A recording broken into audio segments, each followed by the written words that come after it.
Hi friends, welcome to my channel అమ్మ చేతి స్పర్శ. ఈరోజు మనం ఎంతో రుచికరమైన క్రీమీగా ఉండే ఆలు మటర్ కాజు బటర్ మసాలా గ్రేవీని ఎలా తయారు చేయాలో చూద్దాం. ఇది చపాతీలోకి, రైస్లోకి తింటే చాలా టేస్టీగా ఉంటుంది. కావలసిన పదార్థాలు: ఆలుగడ్డలు 2, ఉల్లిగడ్డలు 2, పచ్చిమిర్చి 3, హాఫ్ కప్ బటర్, 4-5 కాజులు, టమాటాలు 2, కొత్తిమీర కొద్దిగా, పుదీనా కొద్దిగా, కరివేపాకు కొద్దిగా. స్టవ్ ఆన్ చేసి ఒక గిన్నె పెట్టుకొని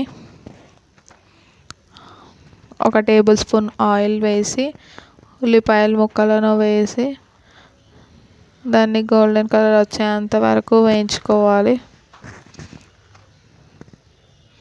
తర్వాత దాంట్లోనే టమాటా ముక్కలు కూడా వేసి కలిపి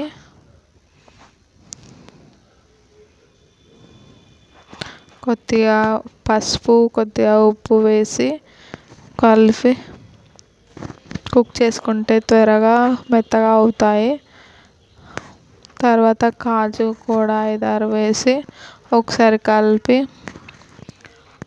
మెత్తగా అయ్యాక ఒక ప్లేట్లో వేసుకోవాలి.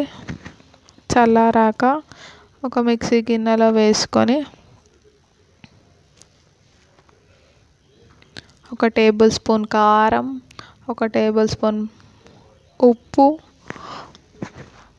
1 టేబుల్ స్పూన్ ధనియాల పొడి, 1 టేబుల్ స్పూన్ నువ్వుల పొడి, 1 టేబుల్ స్పూన్ పల్లి పొడి, 1 table spoon garam masala, 1 table spoon కొబ్బరి పొడి వేసి మెత్తగా గ్రైండ్ చేసి కన్సిస్టెన్సీ ఇలా ఉండాలి.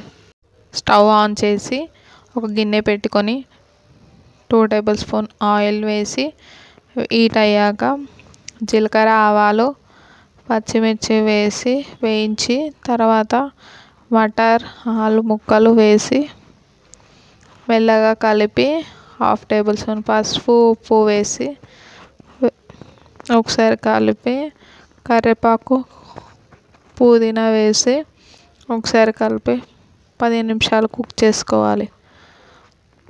తర్వాత ఒకసారి కలిపి తర్వాత మనం గ్రైండ్ చేసుకున్న పేస్ట్ని వేసి 10 నిమిషాలు కుక్ చేసి కొద్దిగా బటర్ వేసి చివరగా కొత్తిమీర వేసుకొని ఇదిగో ఆలు మటర్ కాజు బటర్ మసాలా గ్రేవీ రెడీ. వేడివేడిగా చపాతీలోకి, జీరా రైస్లో తింటే చాలా టేస్టీగా ఉంటుంది. మీకు ఈ రెసిపీ నచ్చినట్లయితే లైక్, షేర్ అండ్ సబ్స్క్రైబ్ చేసుకోండి. Thank you for watching.